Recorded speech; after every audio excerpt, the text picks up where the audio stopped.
Should do a very white voice. Hey, baby. Good evening, everybody, and welcome to episode 10 of Gaming After Dark. This is the Dirty Dosage edition, a little bit of a throwback this evening for those of you who are familiar with some of these characters on the panel from our old Game Dosage podcast, and I won't keep them waiting too long. Again, I want a big shout out to the chat, everybody that's coming to hang out with us. I know you are ready to go. We are ready to go. It's an amazing day. It's Combat Tuesday. Like I said, let me get over and introduce this incredible panel. First, I'm going to start off with my co-host for the evening, the always amazing Snail Trail herself. Say what's going on, Primal Eve. Oh my goodness, boy, is my trail wet tonight. We have like a little powwow circle going on. I'm here with my favorite sausage party, and I'm so excited tonight to have these guys back again. It's been so long. So I really have. That's what she said. Oh, trust me, Jago. Yeah, no idea. Hey, this show is like a link. This show is going to be like a KFC dinner. It is 4 cocks and a greasy box. Okay. They called me like a bun or something. Like they 4 have cocks and a box. No. They have good biscuits. I think I want to throw up. Hey, you know what? You know what's the difference between KFC and your mother? This KFC says cockadoo, or the chicken says cockadoodle-doo, and your mother says any cockle-doo. I know, I ruined my own fucking joke, but I'm ready to go, let me tell you. All right, let's get over and let's get into the other members of this crazy and amazing panel. I want to start out with the dead man himself. He is back for an episode here. Good to have him on. And that is the one, the only great community supporter, good friend of mine, Stinkincorpse. What's going on, Stinky? Hey, man, not a whole lot. Just been waiting all day to do this. Been excited since you kind of sent that DM out about it. And just not a lot, man. Just dealing with life, games, and work, and all that fun shit. And girlfriends. Yeah, I grouped that into the life part. Is that plural? The life part. That's right. You got to play with the real box before you get time to play with the Xbox, brother. And I'll tell you this, physical is great. Yeah, I love physical. Oh, yes. There are some, that's one version that you just aren't eager to trade in, right? Right. Yeah, no. Digital. Yeah. Although most of us wish we could trade our X in for DB Games for some credit, that's for sure. We'll give you 25 cents for that X's veg. I'll just give it to you. Oh, there you go, guys. It's gonna be lit and dirty up in here tonight. All right, let's get over and introduce the next man, the spaceman himself. He is a master of gaming knowledge. He is a great gamer. He's an awesome dude. And yes, he is a member, or former member at least, of the Game Dosage Podcast. It is Invader. What's happening, bro? Hey, Noof. Hey, Primal Eve, everybody in the chat, everybody. It's really awesome to be reunited with everybody. Jago, Stinky. It's really exciting being here. I can't wait to talk games, and just get this party started. It's been a while, guys, and there's all kinds of topics lined up, and I don't know about Game of Thrones or anything like that, but hey, you know what? I can't wait to get this party going. Hey, it's just like my penis. It's dragging on the ground. I wish. I could only wish. Yes, indeed. And last but not least, he is the ninja on the panel. Yes, he is a good dude, a great community supporter, and this show wouldn't have been the same without a little bit of Jago here tonight. Jago Kuken, what's happening, my brother? Oh my God! I have worked so much in the past 2 days. I feel like that burger, or what was it, that commercial back in the day with the old lady with the life alert thing. I'm falling and I can't get up. Oh, I'm tired, bro. But I would not miss an opportunity to podcast with you and any of these guys. So I am here. It's late. Let's go. Fuck it. Let's get it started. We are ready. Yes, episode 10. Let's give a big shout out to the incredible chat. Let me go down through. If I miss anybody, make sure that you give me the big middle finger in the fucking over in the chat room there. Well, let's start out with the first guy who jumped in the room tonight. He's always swinging through my podcasts and streams. We got Spider-Man 356. What's happening? Our good buddy Siberia. Take some time off of Sea of Thieves to jump in here with us. Man, that dude spends a lot of time on Sea of Thieves. Timothy Dixon is in the house. That's right. At least there's Dixon somewhere. There you go. Mixing with the Dixon. Starbucks Unlimited. That's right. Wouldn't be right without some Starbucks. Michael Monkey Punch Lugo smacking it down in the house. Truth X7. What's going on? Dravenero. I like that name. Dravenero. Just comes off the tongue. We have got who else? We got BZ McNasty. Now we're gonna have to get that guy on the show. Just his name alone sounds like he'd be a good podcaster. BZ McNasty, am I right? Great Skull Zero is in the house. Alan Savage, a good bro of mine. What's going on, Alan? How you doing? Wild Bates, Skull Stopper, Alan Robbins is in the house supporting. Good to see you, Alan. Who else we got here? We're rolling down through. I think we just got about ready. Brian F., what's happening, brother? How you doing? Ashtray Gaming is in the house. Always pleased to have Ashtray here. Crazy Greek Dude is here as well. Wouldn't be surprised if Salty doesn't roll on in at some point later on tonight. Anyway, a big shout out to all you guys. You're fantastic. Thanks for being here. This is a special episode. Couldn't wait to get these people back. And not to go too much further, surprise, surprise. Actually, probably nobody's fucking surprised in the chat, but Glitcher's not here again. He was supposed to be here, but he ditched us at the last minute. I don't know. I'm not even going to get into it. Glitch, if you're fucking listening, let's just say the whole panel is severely fucking disappointed. Proto Foxy couldn't make it because of other obligations, but at least he let us know in advance. So there you go. But anyway, let's get the show on the go. Let's get into some topics. Let's get into some awesome conversation. Let's just, what the fuck has everybody been up to? What the hell games you been playing? I'll go with the same order. Introduce everybody. Stinky, what the fuck you been at, man? Which games have been keeping you busy when you're able to get away from the veg? Oh man! Yeah, actually, I've kind of been doing some games that I've kind of started a little while back ago that just kind of never went back to. Finished Asura's Wrath on the 360 over the weekend. That game's fucking badass. Phenomenal, dude! I told you. I know. Yeah. Nice. It's good. I did that. I did finish Tales from the Borderlands. Finished the campaign for Injustice 2. Jesus. Did Silent Hill Downpour. Nice. Shit, I know there's a couple others. Damn, you've been. Yeah. Just sounds like he's been on the box, off the box, on the box, off the box. Those games have just been like go over the weekend because her daughter had been kind of gone, so I've been having to try to. Okay. When they leave the house, whip it out. Let's go. Yeah. Sometimes even not then. Somebody's been keeping busy. Well, let's go down the roll here and let's get back into my co-host Primal. What you been busy with, and did you pick up fucking Mortal Kombat today? No, I did not pick up Mortal Kombat. I don't know if it's something I am going to be picking up quite yet. Like I've said before, I'm a Street Fighter person. I'm very loyal to Street Fighter. That's my fighting game. I played old school Mortal Kombat like way back in the day, but I don't know. I've kind of fallen off that whole train. I'm on plenty of other trains, but just not that one. Nice. But no, lately, my sharing partner has purchased Devil May Cry 5, so I've been like dick deep into that. I'm almost done with it. Dick deep. And no, and absolutely. Like, if you guys haven't played this game yet, I know I'm way behind, but this game is amazing. Jago, I'm sure you can back me up on that. Devil May Cry 5? Yeah. I haven't even started it yet. It's in my and I got it. Dude. Yeah. There's a tiny game called Anthem. You don't need to be playing that. No, that's a shame because I know. I do. I commend Jago for sticking wholeheartedly with Anthem. Kudos to you, Jago.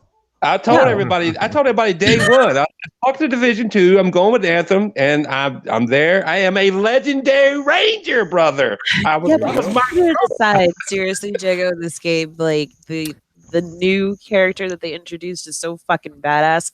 I have never played a more badass person. Like who can wear Birkenstocks and be fucking badass as shit? Like this dude. So I'd be impressed with Doc Martin. But yeah, other than Devil May Cry, I played through the remastered Borderlands because it's so fucking good. I am done with the DLC and I'm getting ready for my second playthrough. I'm so excited for 3. Nice. But yeah, that's what I've been up to. I am eyeballing Final Fantasy X. I keep going backwards. I love Final Fantasy. That's my home. So I'm going to be looking at that soon. The fantasy that's never final. I don't know. I don't get what's up with that. Inappropriately named. All right, here's a quick fun fact. Final Fantasy was actually named Final Fantasy because it was supposed to be Square's final actual like RPG game, but it ended up doing so well that they continued and carried on once they split up with Nintendo. So that's why Final Fantasy is Final Fantasy. There you go. Right. Nice. Tidbits we did not know. Nope. I didn't know that. What's going on? We got to give a shout out to some new people joining us in the chat. Easy Money Gaming. How you doing, man? I wish money was easy because that would make life kind of easy. Boogie Niner 49er. I hope he's a 49ers fan. What's going on, Boogie? Dreadpool is in the chat. What's happening, man? Dreadpool is a cool cat indeed. Yeah. Yes, he was on our podcast. Oh, yes. Yes. Awesome. Let's go down the line here. Like I said, I'm going in order the way you appear on the screen. So I'm going to head over to Jago. And Jago, I assume you've been playing some Anthem. Oh, yeah. I have not stopped playing that. I'm playing Anthem since it released. And I made it a goal. I played a lot with Cyber Gunner. I played with, Show Shady. Played with you. You and Mooch one night. I told Cyber Gunner because I played the most with him. Mike, Monkey Punch. I said I am not stopping playing Anthem until I reach Legendary with one character. I don't give a shit. And I finally made it, I don't know, like 2 weeks ago. I tried to change my handle from Jago Kuken to Jago Super Legendary because, and Andy Mack, shout out to him. You know, every time, I played with Shizno too. Every time, Shizno Elite, good guy. Every time I play, I got this piece of armor. And if you get damaged critically, it gives you an automatic super. So so I'd get them a lot because you fighting the going into a God, dude, I'm tired right now. A stronghold or whatever the hell they call it right now. You get your ass kicked, your shields get down, so I get an automatic super. So I was like, super. Every time I get a super, and then Andy May's like, you just should make that your handle. And I was like, I will. And then when I finally got Legendary, I was like super Legendary. And Andy Mac kind of he egged me on to do that. But no, I haven't stopped. That's why I haven't played Devil May Cry. I got Metro Exodus. I haven't beat. Good God, Assassin's Creed Odyssey. I still got to go through. Picked up Mortal Kombat 11 actually at GameStop last night because I got off really late and I went there and went in the store and got it. But I haven't even unwrapped it yet because I've worked like 30 hours in 2 days. And then I'm getting Days Gone on Friday and because it's paid for. So, oh my God, dude, don't get me started. What are you going to do? What's next? Help I swear, if I fucking see you back on Xbox Live playing Anthem, you still gotta play Anthem. It doesn't matter. Yeah, I'm gonna see him online. Is he playing Anthem? All right, let's get over to the next man in the house. What the fuck? Hang on a second. There's some kind of video playing in the background here. I just got a big blast of fucking. Where the hell is that noise coming from? I'm hearing Test Your Might fucking videos. What the fuck? Test your might. Yeah, it was like a Mortal Kombat song. It wasn't a video playing. All right, let's get over to Invader. Vader, what you been up to, brother? What games have been floating your boat lately? I've been playing a lot this month, actually. So I have played and beat Devil May Cry 5. Nice. And Jago, you gotta get on that. Like, I know there's a lot of games, but dude, it exceeded my expectations. I feel bad about talking shit about Destiny fanboys because I'm the same way with Anthem now. No. Hey, you know what, dude? Like, as much as I might not be interested in the game, like, honestly, enjoy it. Like, if you enjoy playing it, I get it. That's fine. I really do. I really do. I know. Hey, you don't have to apologize. It's good.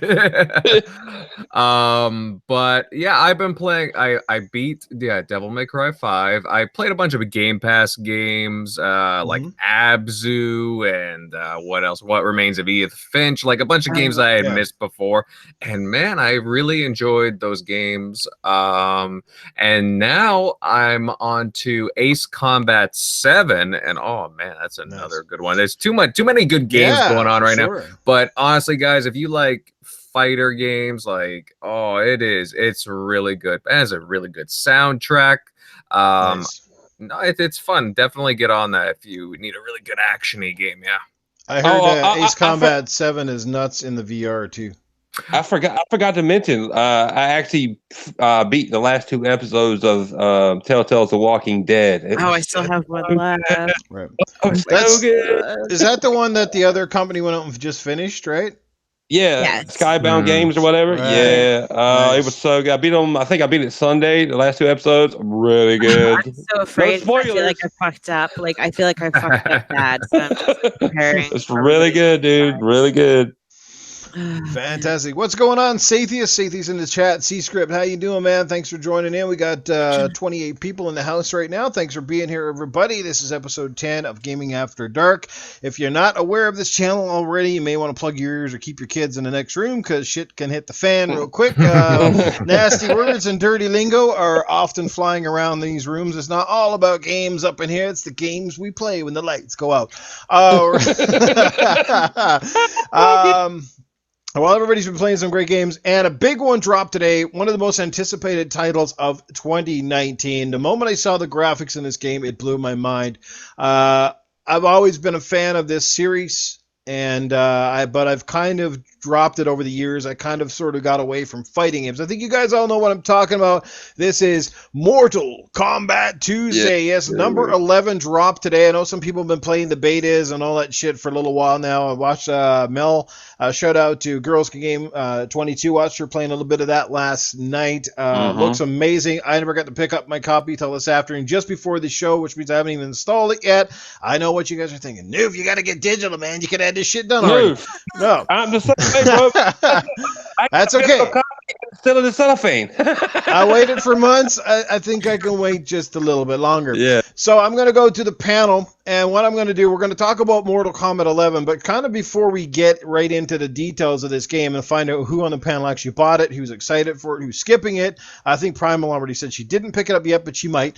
But let's talk about let's just talk about fighting games in general. And my question to the panel, and like I said, I'll kind of go in reverse order, and I'll start with Invader on it. I'm going to get everybody's take on Mortal Kombat 11, your impressions of it so far, and then I want to know what your impression of the fighting game genre is as a whole. Is it coming back? And then I want to know, like, what was your favorite fighting game of all time, like from going way back? So it's a little bit, this topic's going to be a little deep, but let's go with that. And Invader, how about yourself, brother? Have you had a chance to drop your fingers, your mitts on a controller and pound the heck out of somebody in Mortal Kombat 11 yet? Oh boy. You know what? I have not, and I do not plan on picking up Mortal Kombat 11. And just to state this clearly, I'm not huge on fighting games, which is fine. Like I pick them up every now and then. I do think they're fun. I like different aspects of them. They're not really my thing. I'm more of a like RPG and first person shooter guy.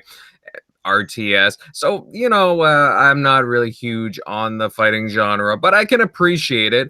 As far as what I've seen of Mortal Kombat 11, the game looks graphically very impressive. I don't really care for the character model designs, but I really like the backgrounds. There's a lot going on in them, and they look really pretty, very vibrant, very actiony.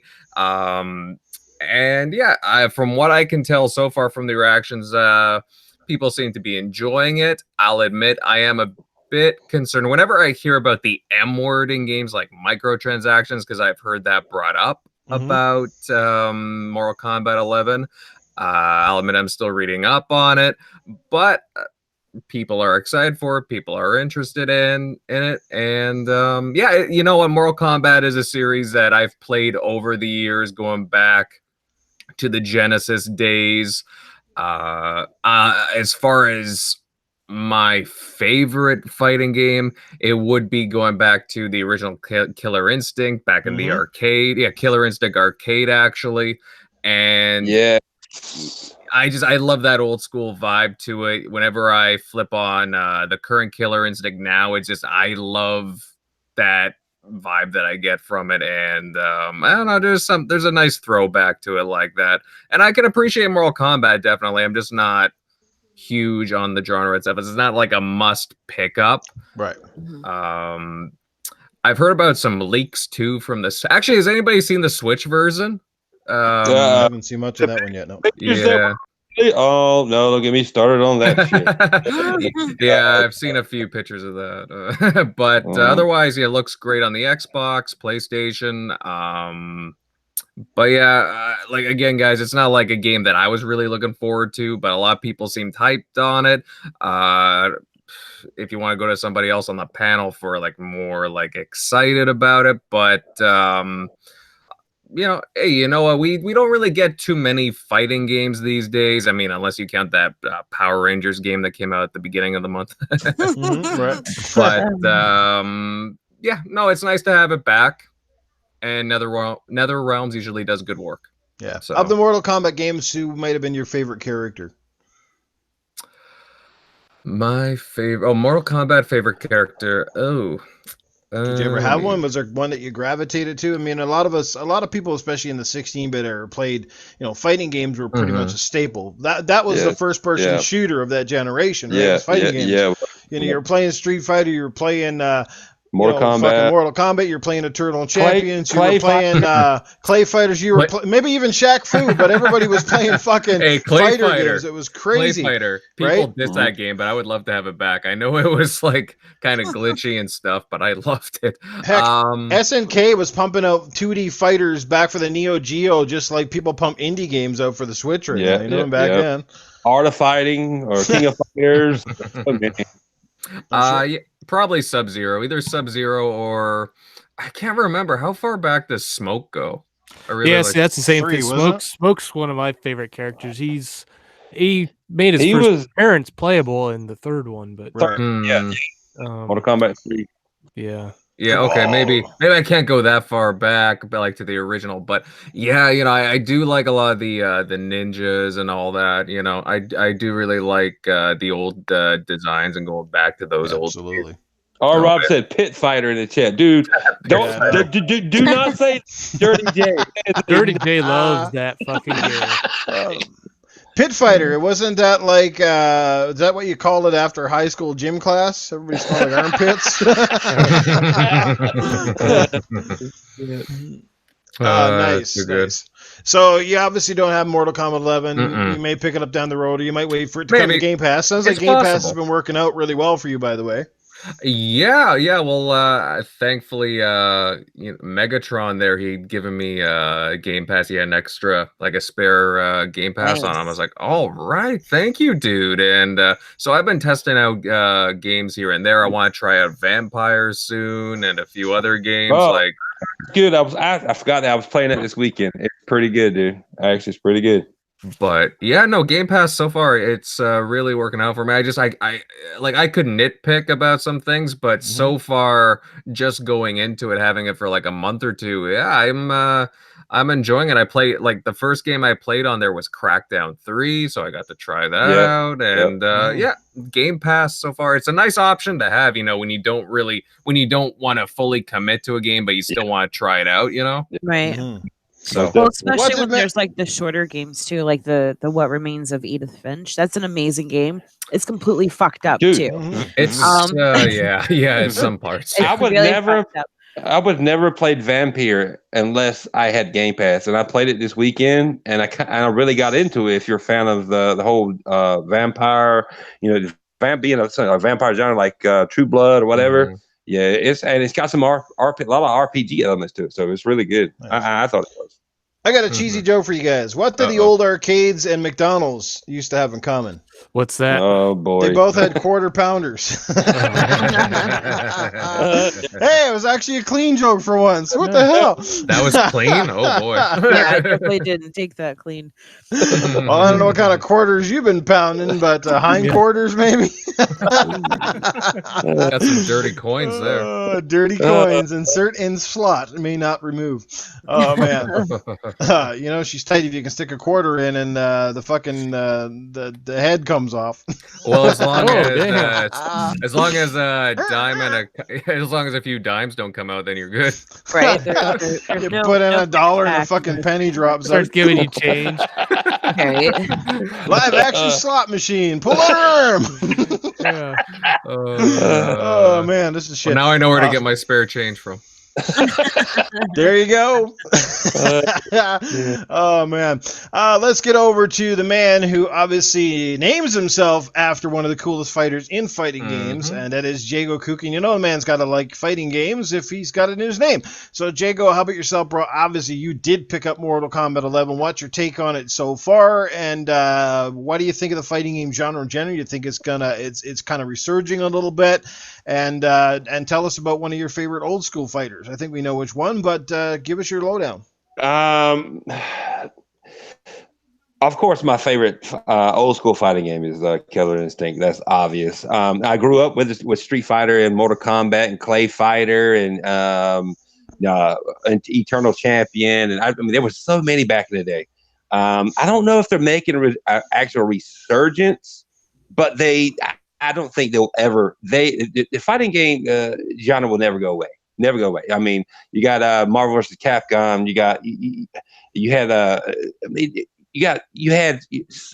had so many back in the day, but the staples are still around. Street Fighter, Mortal Kombat, and it's a no-brainer for me because, like Lou said, fighting games back in the day were like the Call of Duties now.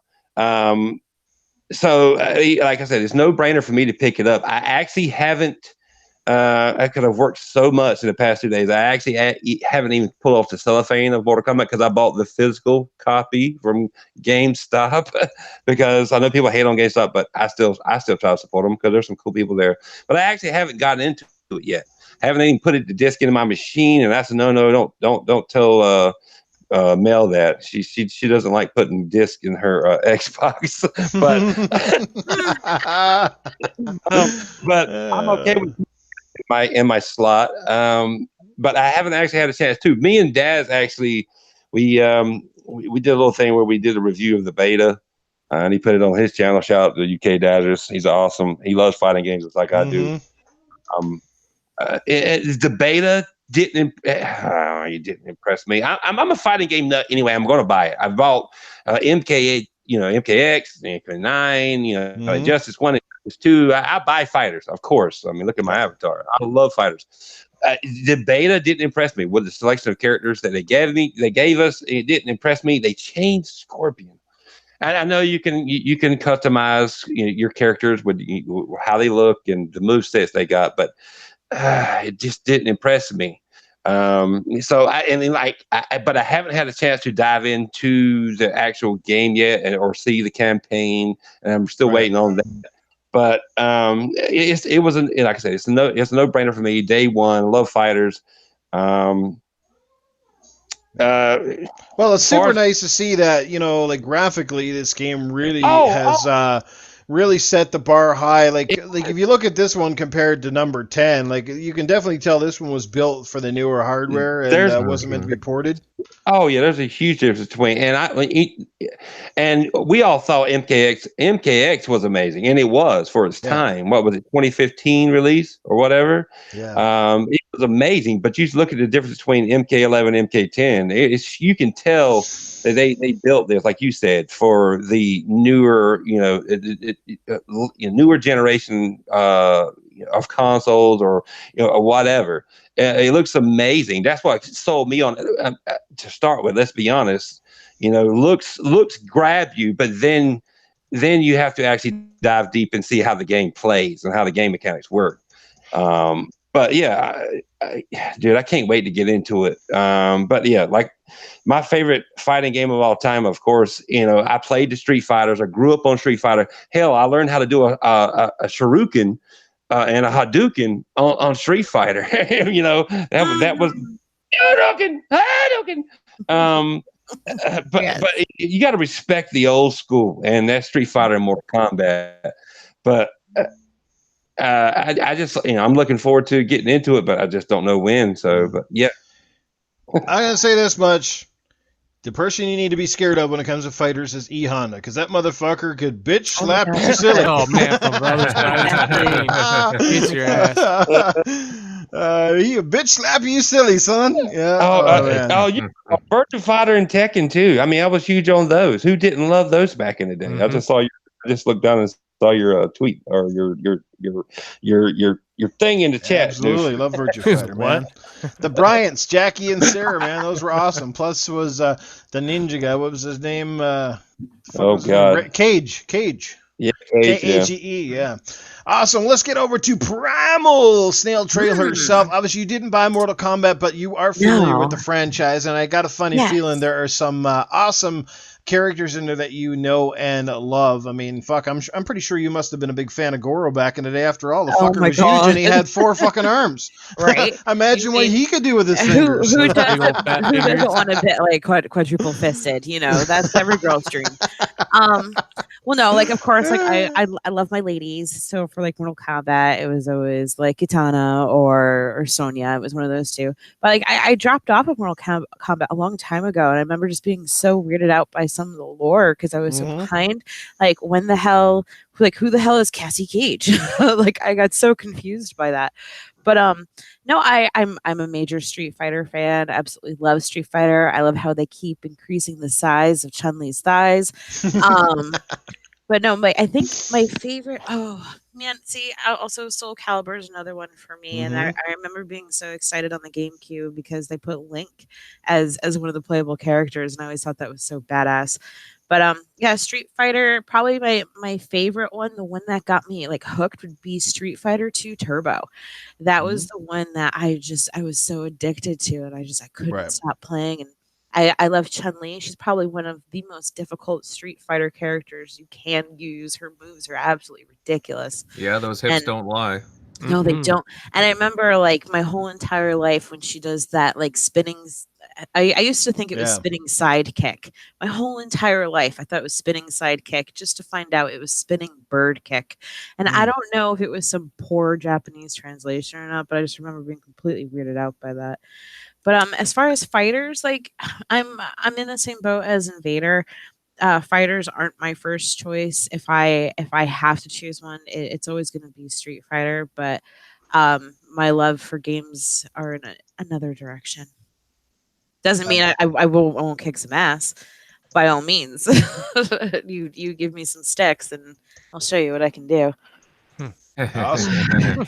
Well, you got a bundle like right here. I honestly didn't mean that. Let's give another.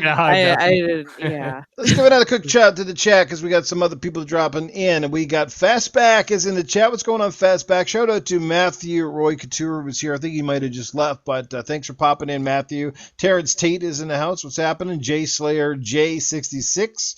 R. Rob is here. What's going on, R. Rob? Guys, we appreciate you guys being here tonight. You're fantastic. Let's get back. We got here from Corpse on this one. Corpse, how about yourself, man? Did you pick up Mortal Kombat? What was your favorite of all time? All that good stuff. You know the drill, bro. Go through it. Yep, I picked it up. It came in the mail today. I got it loaded up, and I've played probably 3 or 4 hours of it. Just no story part of it yet. Just kind of going through playing the different characters, the new characters and whatnot. It's pretty cool. Who was the first character you started with? Noob Saibot. Noob Saibot. There you go. I've always his name was what? It was Ed Boon, right? That's how they came up with his name. Or it was Ed Boon backwards? It was Boon and Tobias. Oh, right. Tobias. Yes. Yes, John Tobias and Ed Boon. Those were the creators of Mortal Kombat, right? Yeah, he was the first one I gravitated to and playing, and I liked him a lot from when they brought Mortal Kombat back for Mortal Kombat 9. John Tobias actually left years ago. That was years ago, For some reason, I don't remember now. But yeah, it's I enjoyed it. I played the beta. I was kind of like Jago sort of with the beta. I wasn't overly impressed with it. But the actual game itself, it's the backgrounds, like I think Invader had mentioned about just the backgrounds. There's just so much going on. There's the kind of stuff to look at that. I mean, they really put a lot of thought into these backgrounds and the stages. I'm gonna say one thing right now, Corpse. If we don't get Spawn in this effing game, here we go. Wow, here goes Spawn. I've heard of some characters. Yeah. Yeah, it's rumored. I'm gonna roll up there and slap Ed Boon. Give me fucking Spawn now. Yeah. Because it was supposed to be approved for 9 and 10, and it may be an Injustice and Injustice 2, and there's a time deal for them for NetherRealm to be able to use Spawn, and it's running out. Out quick. Yeah. Have you guys seen the supposed leaked DLC fighters? Yeah. No, Terminator. I know. No, shut up. Do you want me to spoil Go it for you? Go ahead, Invader. Do it, bro. Roll it up. Joker, Nightwolf, Terminator, Sindel, Spawn. Oh, come on, Spawn. Ash from The Evil Dead. Nice. Mr. Boomstick. Yeah. Bang, bang, boom. And what else do we got here? Shiva, Fusion, and Shang Tsung. Damn. Well, Shang Tsung, I'm sure is going to be in the game because he is the crypt keeper, for Christ's sake. By the way, guys, and I'll get right back to Corpse. I want him to finish what he was saying here, but I do want to let people know something that I found out today, and I am fucking super happy I did not drop nearly 400 Canadian on the Mortal Kombat Special Edition. I don't know if you guys knew, but I didn't know this until I walked into EB Games to pick up my game. They actually had the Scorpion bust, the mask, and it is not a real mask at all. You can't wear it. It's made out of fucking cheap-ass plastic. It sits on a post. It's fucking terrible. Like, yes, it's nice for what it is, but it's not worth that fucking money. Like, trust me. I was really, like, they could have even made the fucking, like, the top out of cloth or some sort of really cool rubber, but it, like, you look at it and from afar it looks really cool, but when you get up close and you touch it and it's cheap ass plastic and it looks like something they could have fucking sold at Walmart for $20, but you're paying fucking 300 something bucks for this fucking thing. Thank God, dude, I didn't waste my money. That was supposed to be the thing. It was supposedly what I was hearing on the Mortal Kombat, like, the reveal. Los Angeles, it was supposed to be a 1-to-1 you could actually wear. Are you serious right now? No, it's not. It's not. Even if you could wear it, you'd have to have a fucking really small head. I could put it on my penis. Like, okay, it's not big enough to put on an adult size head. So, like I mean, like I said, it's fucking cool. Don't get me wrong, but trust me, don't. Yeah, but honestly, though, like, it's already expensive enough as it is, and then when you're talking about, like, in our Canadian funny money dollars, like $400, like, that's just insulting, like, just for that. Well, I said to the guy, guy's like, well, I might be able to get you one if you're interested, and I said, look, dude, it looks really cool, but I said it's not $400 cool. You know what I mean? Like, fuck that shit. I'll go buy another console. That's my down payment on my next Xbox. I ain't gonna buy a plastic Scorpion mask. Fuck that shit. What? So I sit there and stare at it and go, "Wow, this looks cool. Wish I could wear it." If I knew it was gonna at least be plastic, then he should have at least put Scorpion's face inside the fucking plastic and had his eyes, not an empty mask that's full of plastic you can't wear, you can't do nothing with it. It's dude, what the fuck? When they released, I was hyped. We were all talking in the Dazcast DM. Corpse can back me up. I was like, I'm getting it. And then they said $300. I was like, fuck that. Yeah, I win that motherfucker. No. Yeah, like Fastback said, if the eyes fucking lit up or something like that, that'd be kind of dope. But like, this is totally not what I expected. Like, and this is something, and all these guys making these special editions. Can you please fucking do a video or run us through what you're selling us before we start dropping our money down on stuff, and turns out to be that's not what we paid for, that's not what we expected. Christ almighty, dude, I paid $250 for both Titanfall 1 and 2 collector's edition, which is cheaper, and the collector's the statue for the first one, the helmet, I knew was way cooler and would look way better than that stupid mask. I said before I left the store, I said to the guy, and I made everybody laugh, I said, dude, for $400 I can go to downtown Edmonton and get a date with a girl named Katana. But anyway, back to course, man. I didn't want to go off topic, but I did want to put that out there for anybody that might see this fucking thing and not exactly know what they're getting for that crazy amount of fucking money. Go ahead, Corpse Man. Finish off your topic on Mortal Kombat. Yes, basically, Mortal Kombat, the new one. I'm enjoying it. As far as like old Mortal Kombat or fighting game in general, resurgence, I don't know that there's so much really resurgence. I just think that sometimes the fad kind of comes and goes, and the games are still there. It's whether you're playing them or not, or you move on. The old staples will be there. The old staples. Street Fighter 2 Turbo. That was the one that pretty much kind of kept me sort of into video games, but it was Mortal Kombat 2 that actually, for the Genesis, that actually kept me playing video games because I wanted to learn all the fatalities, and you only had like 2 seconds to do the sons of bitches, and you had to fucking freak out while you run the whole fucking code through your fucking head till that last fucking second, and you like freak out, you don't know what the fuck you're doing, so you just like fucking hitting buttons all over the fucking place. No doubt. But still, I mean, really, Street Fighter and Mortal Kombat 2 are the two that kind of kept me going, and I think, but Mortal Kombat, just the gore, that's what really kept me in it. Yeah, back in the day, OG of mature rated games. Like they're the ones that gave us that. Congress tried to like get Mortal Kombat like banned back in the day. It was terrible. It's terrible. It's gonna make your kid rip somebody's neck off. I'm like, get the hell out of here. Shut up. I haven't done it yet. So. Fatality. Yeah. What's going on, Mike D in the chat? Thanks for checking out the show. He says, great podcast. Thank you, sir. We appreciate it. To everybody that's hanging out with us in the chat, you guys are awesome. Easy Money says he saw Boom's unboxing of Secure. That one looked hella good. Me too. Yes, it did. I saw that one. They had the little sword and shit. But yeah, Boom's supposed to be doing one on the Mortal Kombat. I don't know if he posted it. He said tomorrow. I've been home all day. But I'm interested to see what his take is, because honestly, I love you, Boom, but if you fucking praise this one up, I know you're blowing smoke at your ass because you got to be disappointed. And he does great unboxings, by the way, so check out his channel. But I think once he sees this, because I know I fucking was, it wasn't what I expected.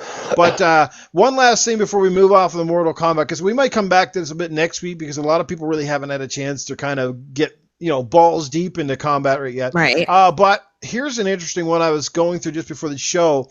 Looking at I wanted to see what the reviews are kind of going, right? So far, the reviews have been very positive. I know the big site IGN give it like a 9 out of 10. Metacritic score, guys, right now sitting at 83. Okay, that's not too bad. Okay, that's probably where some of us would have kind of expected it, 83, 85. But here's the one that I can't fucking figure out, and I guess we should know better. But you know what the user score is right now for Mortal Kombat 11? What's that? 2.8. 2.8 out of 10. Yes. Are you kidding And people me? are dropping That's ones and zeros on this Yeah. game like it's crazy, and I'm hearing about the microtransactions. People talking about social justice warrior stuff in here. The time crystals, which is the in-game currency to like buy like the outfits, whatever. If you don't want to spend real money, I've heard that it's really hard to get them, or you have to grind for a long time. Yeah, see, I haven't delved into that part of the game yet. I've basically gone through, done the tutorials for all the characters, and did like one tower match or fight all the way through, and then I've just done some single player just against computer shit. So I haven't got too much into the customization part.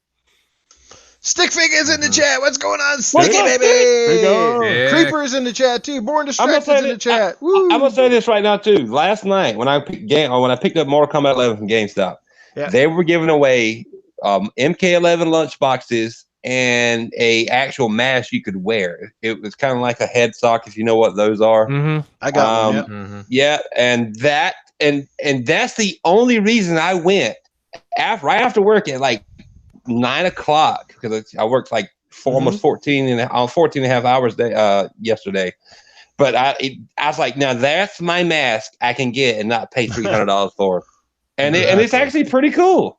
You know what? I'll say this: I don't really pre-order stuff anymore. But if I can get some kind of like actual merchandise swag Yes. Creators. Like, the cool, like what you're talking about, the mask or like some kind of a collectible. I'm totally down with that. I don't really care for the digital stuff anymore. I'm just like, give me something that's actually kind of memorable, that's like actually worth to me, that, that I can, something more driving like that. Like, oh, hey, I get this little knickknack with it. All right, cool. Or mask or whatever. That's what I like. Well, the lunchbox and the mask is cool as shit, and I didn't have to pay. It was free. I didn't have to pay $300 for it. Shout out to GameStop. I love you, Jago. These guys are so much on the digital trend now. They don't even just pre-order anymore. They don't even pre-cum anymore. I'm just kidding. But what do you? Anybody can jump in on this. But what do you think of this? And this is not the first game we've seen this with. But like, what the fuck do you make of these user scores? And like, did these sites need to fucking get rid of user scores, perhaps, or just void out all the ones that are giving ones and zeros that are totally? I mean, no game should get a fucking zero unless it's absolute complete garbage. So like, it's just pure hatred for whatever reason. They either don't like it because it's associated with the platform. They don't like it maybe because they're Street Fighter fans. They don't like it because I don't fucking know. They didn't get the sniff Scorpion's jockstrap. But what do you think? What do you make of this? And maybe there should be a new system so that way scores aren't sort of lowered and fucking skewed by hatred, stupid ass people.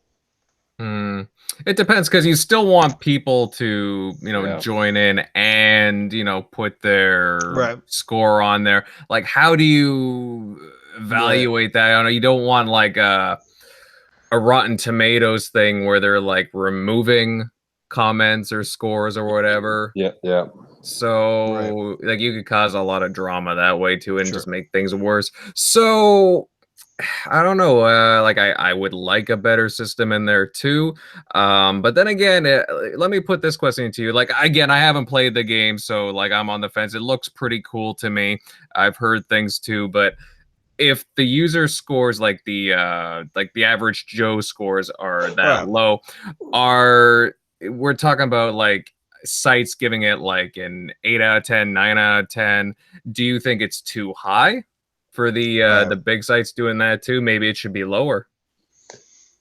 Yeah, it's hard. I do understand what you're saying. I think what they need to do is sort of have someone in place to kind of do some of the review on some of the reviews, so to speak. And if the person is just trashing a game with very litigation, like, you can obviously tell sometimes when somebody's actually played the game, or basically they played it long enough to hate on it and are just ringing it down because they think it's valid. I mean, people went back and slandered Borderlands because what was it? It didn't come out. What was it? It went to was it the Epic Store, or what was it recently when they redid it? Right, because there was a hold on when it would be released on Steam. Yeah. Right. So people were going back and giving it like low scores. Like, come on, man, this game was out for years. It's one of the top games. Right. It doesn't make sense, even with like the scores that say that this is horrible because it has microtransactions.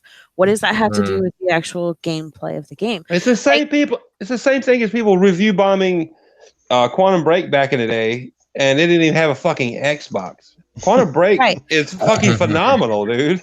It's really bad. Like, not the game, but the whole like reviewing thing. And I kind of wish it was kind of done how like Amazon, if you go on there, you can actually see like if there was a verified purchase of the game of that like person. But even then, just from special knowledge, even those are also possibly fake too. There are people who pay somebody to buy their product just so that they do have that on there.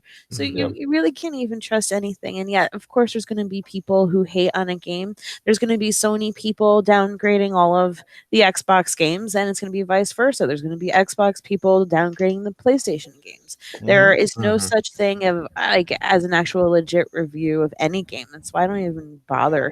Yeah, there's always people that there's always people that put out reviews, whether you review in an Xbox game or a PlayStation game, and they are biased in one way or another. Let's be honest. Yes. And people read these reviews, and let's be honest, a lot of people read these reviews to let them to make their own mind up, on a review, but you don't know if what side or how biased this person is reviewing this game, and that's what's sad about it. Yeah.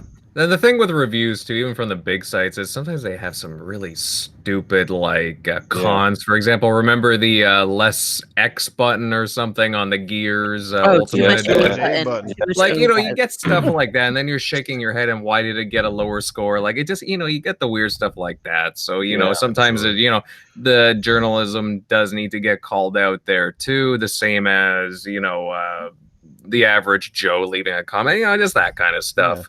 This person loses half a point because there's not enough grass or some fucking shit. Yeah. And it's crazy because... Sorry, go ahead, Jago. No.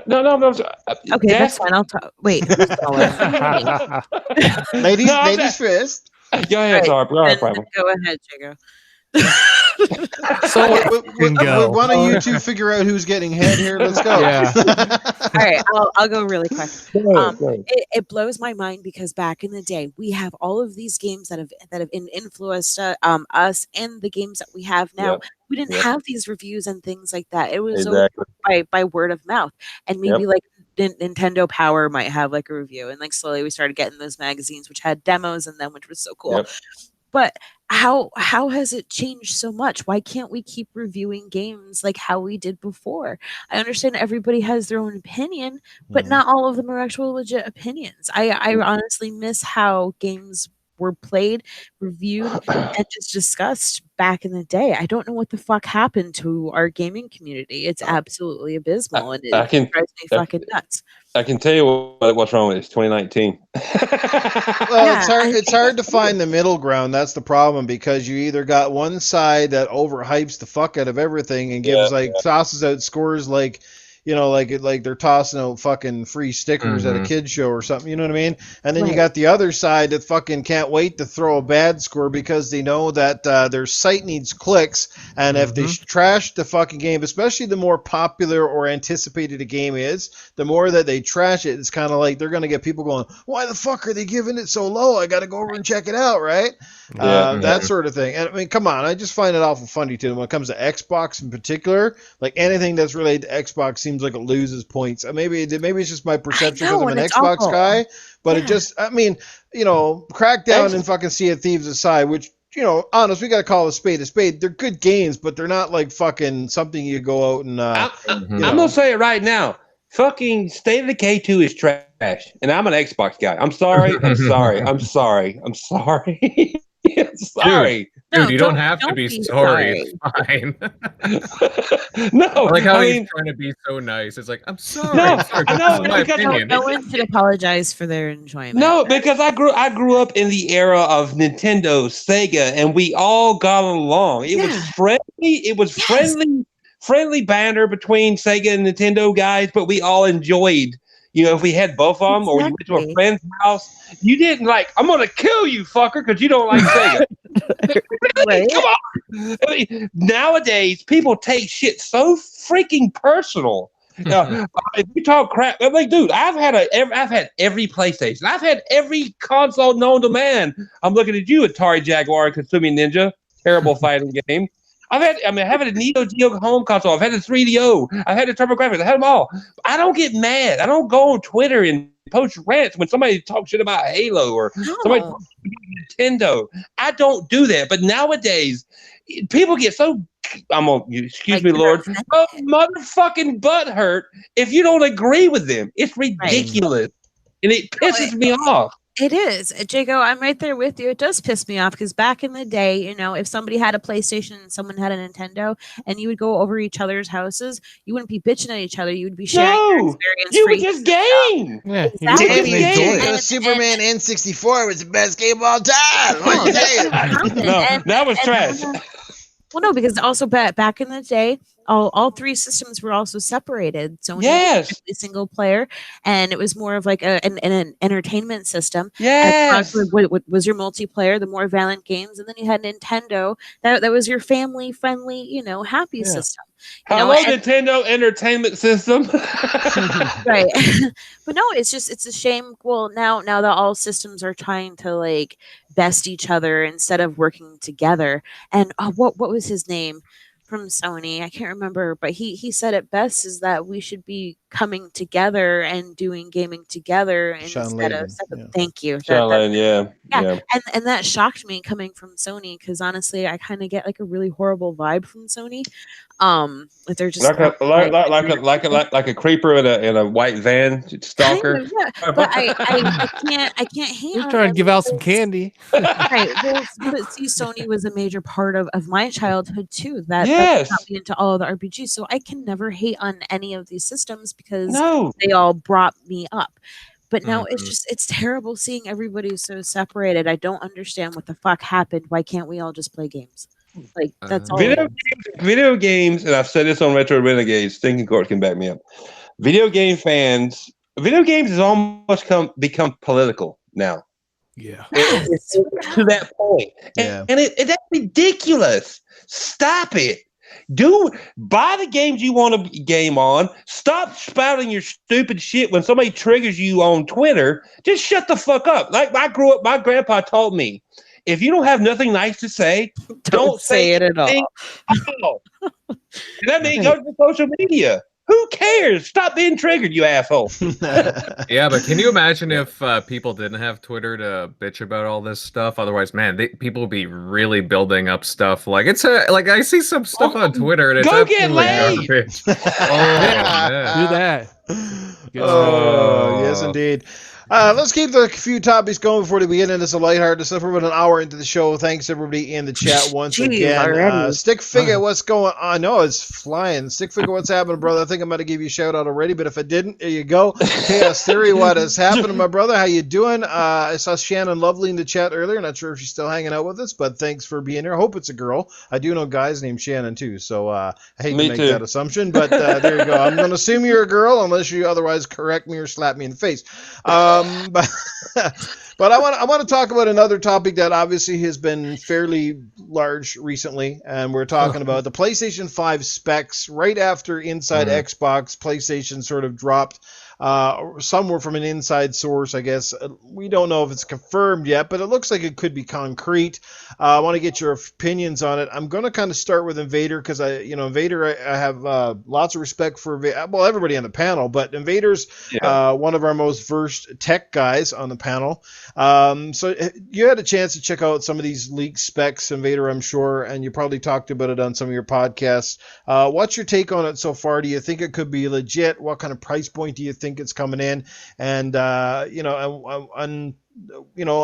do you think PlayStation's going to end up when they come out for the next one? I mean, we're looking at what they say, like, was it an 8-core? How many teraflops did they say on this one? Was it 12? 8-core, 12 teraflops based on a Navi architecture, possibly a solid-state hard drive. I am looking that up. Actually, I can't remember. Where are the articles? And don't worry about it, brother, if you don't have anything. But you can even just go off of like those, just technical specs or speculational specs. Like, do you think, like, the thing is, do you think they're going to come in because apparently Mark Cerny or somebody from Sony kind of said we're going to have this thing priced pretty good. I don't know what pretty good means because, to Microsoft, they think pricing that new discless Xbox at $250 is pretty good. Bullshit, Microsoft. Just give us your take, at least what you know of. You think they can hit the price point, and I know they're talking about backwards compat with PS4. That's huge. It wasn't huge before. Apparently nobody wanted it, but now it's a good thing, right? Well, look, I'll admit I'm not the biggest tech guy out there, but I try to keep up to date with all this, and it did actually blow my mind that out of nowhere they started talking about the PS5. It's like, oh hey, Xbox did their Inside Xbox, and oh, here's an article just out of nowhere revealing some details about the PS5, like officially revealing it. So that was just kind of Mark Cerny discussing some details. And you know what, when they talk about pricing, it's hard to say because it sounds like they're just going to go with one console from the sounds of things, a traditional console, judging by some wording, how I'm reading this from Cerny. But Mark Shady. Well, yeah. Him and that game Knack, I just always connect together. Immediately when I think of Cerny, I think of Knack. But 8.2 teraflops, rapid pack mass. Come on now. But it depends if they want to eat the cost at first, and it depends. Like from the sounds of it, like the next gen consoles, from what Sony's been discussing, it's going to be impressive right off the bat. They talk about 8K gaming for some reason. Bullshit. Yeah. Even when it comes to Microsoft, I'm like, just kind of jumping the gun a little bit. Yeah, kind of jumping the gun. Yeah. Like, don't talk about that at first, guys. Oh. You kind of need to show us something there when you're talking about those specifics. But it can bite them in the ass. But the backwards compatibility, it sounds very good. I'm curious, since they're talking about PS5, they talk about the PSVR, basically how we're getting a new one and how this one, the current one, is going to be like still backwards which is cool. Hey, you know what? You got to commend them on that. Oh no, yeah, you do. Updating their PlayStation 5 services as far as the games go. Guys, I'm curious, what's gonna be a like cross-generation game for them? Like, could it be Death Stranding? The Last of Us 2. Yep. Yeah. I have a feeling that's gonna come out this year, but it will be. I got a feeling Death Stranding's gonna be held back because we still don't know very much about Death Stranding. Death Stranding's gonna definitely. They don't even know. It's gonna be a cross, a PS4, PS5 game. I guarantee you, because Kojima himself don't even know what the fuck that game is. Well, and again, I found it interesting when Cerny was talking about Spider-Man and loading times. How it would take like 15 seconds to load on PS4 Pro, and then on whatever dev kit they have, it like loads within just like under a second. In less than a second. With the solid state drive. Yeah, so they were, that actually really did impress me, because the other day, I was thinking about like loading times. I've talked about it in past podcasts too about loading times in games, and people dismiss it. Like, for example, like I was playing Metro Exodus like a month or two ago, and I love the game. I think it's fantastic, but oh man, the loading times really killed me. Sometimes, you have to wait a couple of minutes. It's like, you could waste so much time in between. It's like, oh yeah, now the game's loaded. Yeah. So what? That's something I can really appreciate. He talks about audio too, 3D audio, which is really cool. Yeah. So, they're getting into some really interesting stuff. Like there's some vague stuff here, and there's not really much that I can go into detail about anymore, but I don't know. I like it. As far as the pricing goes, look, guys, I want to say it's going to be like 400, but it depends. It depends. It could very well be more. They could, hey, you know what? They could even be looking at something like, for example, as a model for pricing, you look at the Xbox One X. It was meant as a premium console, and hey, people ate it up.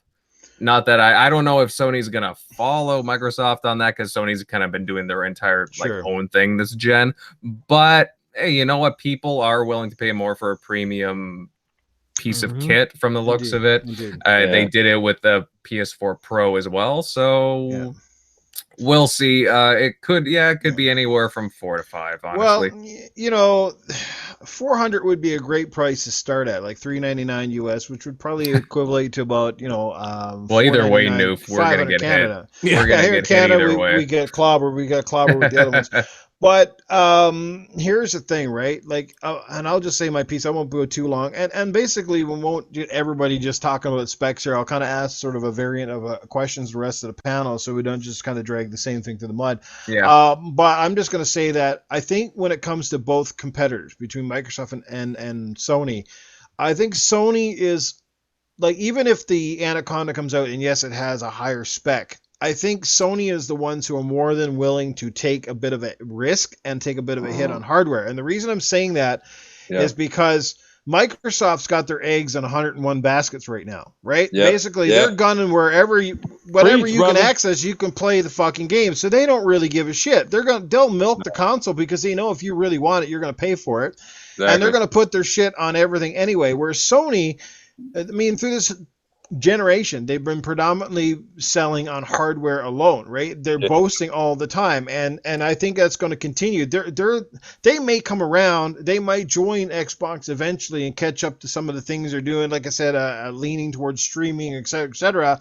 But Sony hasn't been touting as much other ways to play. They've promoted the hell out of all of their PlayStation systems right through this whole gen, and I think they're going to continue on. They know their bread and butter. They know what sells for them, and I think they will be more willing to take a bit of a hit to get that console rolling out the gate, because they know Microsoft's coming, and they're coming with multiple SKUs too, which again means that Sony has to be more. If Sony's only going to have the one SKU, they need to be sort of in between. They've got to be competitive. And I don't know, that's not a good thing for Microsoft. I don't care if Microsoft comes out and says, well, we got Anaconda, and yes, it's got 2 extra teraflops, and we got blah, blah, blah.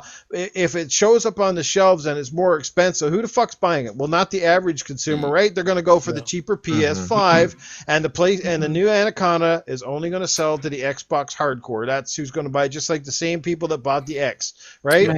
That's what I'm curious about, though, because people could very well go towards that middle ground. That's the PS4, PS5, if that's the case.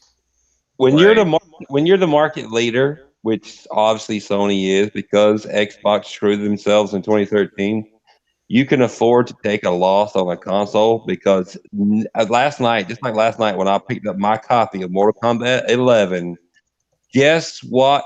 Everybody else that I saw, which was probably like 30 guys in the store, guess what versions they were picking it up on? The PlayStation. PlayStation has the mind share. They can afford to sell their console at a loss, because at the end of the day, these companies do not make money on consoles. They can afford to take a loss because software is what drives what makes them money. And PlayStation is in a good point. Microsoft, and I love Microsoft, but their marketing and their mindset it blows my mind. And they're all over the place. And I get that. You're trying to push the future. There's a lot of people who don't give a damn. Like me, I don't give a shit about streaming, and I think Nuke will back me up. I give a fuck about streaming. I like physical. And people say physical, blah, blah, blah. I'm 100% digital. Well, good for you. I'm not. But Sony understands that point, and they're driving it home. They're the market leader, and it's going to work for them.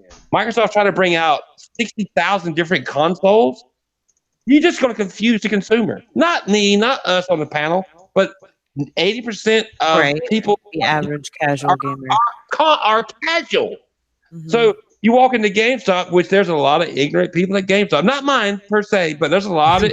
I've had to correct a lot of people at different GameStop. Like, you sound like an idiot. Come on now, tell them misinformation to customers. I'm like, don't listen to her or him. They're stupid. But when they walk in, and I've heard news going around on this as well. When you walk in, I want the console that's the best. Well, we got a PS5. All right, that's cool. It does this. Well, what about Xbox? Well, there's 12 different consoles right here. Yeah. You're right. I want an Xbox. Which one you want, sucker? Yeah, it starts at $100 and goes up from there. Well, 12 different versions. We got one you can buy with food stamps, and then we got one you have to buy for $700. Yeah. And most people are going to go, fuck it. Give me the PS5, because it's just simple. And Sony understands that. They're not in the United States. It's a different culture there, and they understand what makes them money. This reminds me of where I work. I work at a sporting goods store these days, right? And then people always come in and ask what the difference in the fucking hockey sticks are. And it's like, honestly, the fucking hockey stick, how much different can it be? One's lighter, one's heavier. Exactly. It's like, dude, you got a better chance of fucking scoring with Pamela Anderson. You're going to get $50 fucking off your $300 stick, okay? So, yeah. But I can't say that, but I got to sit there and smile and go, oh, these sticks are so fucking good. You got to buy them. Oh, Jesus. Same thing, baseball bats. Oh, man, what's the difference? Oh, this bat, this was $300. And you're like, yeah, well, one comes with a vibrating fucking handle, bro. Fucking, Right. Yeah. Nice. Jesus. Sony understands the market better than I'll say Xbox does. And that's sad to say. It doesn't have to be hard. Just one. I don't think they're gonna come out with multiple SKUs. I guarantee you they do not. One SKU is powerful. They don't care if the Anaconda kicks their ass because they have the mind share, the market share, and it's simple. I'm sorry. And that's sad to say. Yeah. Wait till the Xbox Live app comes on the fucking television sets, and then all of a sudden people realize, oh, I can stream shit to my TV. I'm just waiting for the Xbox Live app to come to my toaster so I can play Gears of War. No shit. PopCap games. No, and dude, I'm not hating on Xbox, but their marketing and their mentality. I guess motherfuckers over there in Washington State drink too much Kumbaya tea. Get off of that. They're thinking of the stockholder prices, brother. That's where it goes. Same way Activision is. The more ways we can sell games means, and I get it. I understand the logic behind it too, right? More places, more games, more sales, then ultimately equates to more games, blah, blah, blah, blah, blah. But at the end of the day, I don't like the fact that one company feels like they're really pointing the finger at the gamers that are their bread and butter, and the other guys are like, the bread and butter is cool and all, but let's go after little 13-year-old Jimmy who plays on his phone. We got to make sure he's playing Xbox games in his fucking bedroom, because that's where it's at. I'll tell you guys, honestly, guys, I miss the Xbox that they need to bring back some franchises. The past couple of years, it's been kind of dry, okay, I get tired of the whole, oh, hey, we got this controller, we got that controller, look at this color. But they're not really showing the games. And I get it, you have the games in production, you're buying studios, but it's just been kind of dry the past couple of years. And, we start pointing the finger, right? It's kind of dry. You get fed up. Well, when did Microsoft become the company of controllers? I got a special controller. Hey, about a controller. I like having options, dude, but this is just nuts. Yeah, all the time. A new controller, and then they make the best custom consoles for contests, but they can't fucking make a custom console for any of the games. It's like, let me see the contest. You see that fucking Sekiro one that they made with the fucking ninja sword? Holy fuck, that was amazing. Right? Yeah. The World War Z one, and we would have all went out and bought extra Xboxes by now, but they don't. What the fuck? But you're just gonna give us black, white, and a fucking tan ass shade. What the fuck, man? Yeah, it's pretty weird. There's too much Kumbaya tea on the west coast up there in Washington. I'm sorry. But let's bring it back a little bit. Let's hear from Corpse. He's been a little bit quiet here, but we have something to wonder, if he's starting to get rigor mortis over there. I want to hear from this guy. Corpse is one of the most unbiased gamers community members out there. So I just want, Corpse, give us sort of your take on what you've been hearing. I know you, like I said, you're an Xbox guy, you're a PlayStation guy, you play it all. Yeah, give us sort of your perspective on it, and what you would like to see moving forward. Are you excited at all? Do you think you'd gravitate toward PlayStation before the next Xbox, et cetera, et cetera? Let us know. Yeah, I haven't really decided because the only thing I really kind of decided is that I'm probably not going to get whatever the next thing is, whether it's PlayStation 5 or the next Xbox day one. I'm probably going to wait a little bit just because, the X, is the money that's been spent. And yes, this generation's gone on for so many years, but whatever, I've, just recently, bought the X when it came out. So I've, had it for a little bit. I'm not really ready for next year to throw out another amount of money to get the next biggest thing. But as far as the specs for the PlayStation 5, if that's what it's going to be, sure. Sounds good. But, we'll just have to wait and see. You have an Xbox One X, right? Yeah. So do you think the Xbox One X to some degree has ruined us a little bit on the next part? Because the specs don't seem as impressive because this middle gap system has really been, for the least part, it's been pretty damn impressive. But we've seen some really impressive games on it. It's exactly. Pushing 4K a lot of the time, far more so than the PS4 Pro. So, do you think that is part of the equation? And a lot of people are kind of taking it more of a wait and see with Xbox simply because the X is basically tiding us over?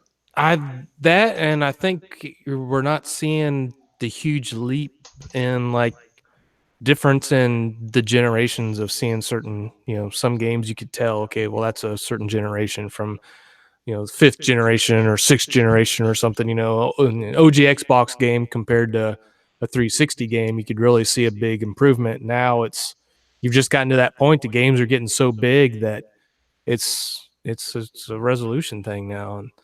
And I don't know what's going to happen, what the next generation games are going to look like, but I kind of feel that way with having the X kind of being there. It's kind of, well, I want to kind of ride the X out for a while and not just kind of put it away here in a year, and just look over the corner. Oh yeah, I remember when that came out. That was the most powerful console. And now it's just okay. Look who's in the chat. It's Dirty J. What's up, Dirty J? Dirty. He missed our discussion about Pit Fighter. Look, Hey, Easy Dirty. Money uses Moochonomics 101. I'm trading my X toward the next box. So I'll just quickly go to, we don't need a big speech, but everybody on the panel here who has an X, are you going to trade? Is that your plan to trade your X for the next Xbox? Yes or no? Start with you, Corpse, and go down the line. No, I'm going to keep it. I'm kind of more of just kind of also on the collecting side, so I'm going to hold on to it. Primal? No. Okay. Jago? What's the question? Do you plan on trading your X for the next Xbox? Is that you going to trade up?